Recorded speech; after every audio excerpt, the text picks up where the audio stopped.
It's October! And you know what that means.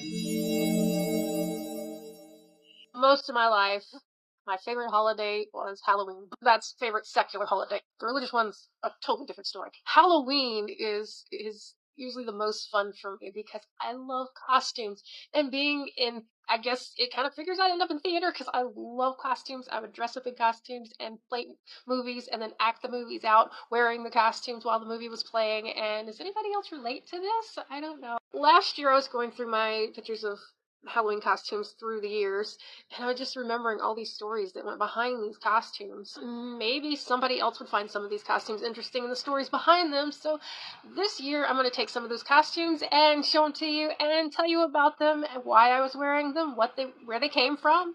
So let's start with costume number one, which is going to be the very first costume that I remember wearing. Actually, I think it was the first costume I ever wore for Halloween. It was made by my mother. I was 2 years old, I believe, and yes, I do remember wearing it. But yep, here it is.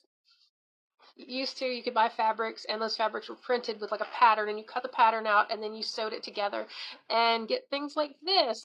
But yeah, my mom made this costume. I'm sure I still have it somewhere as an heirloom. If I ever have any kids, I guess they'll be wearing it. I was so small. Like I said, I was about around 2 or 3. I think I was 2 because we were living in a different house.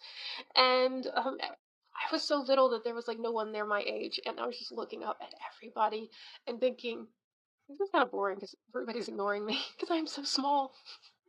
What's your first costume? Did you have parents that dressed you up when you were really little, or did you get into it later on? Let me know.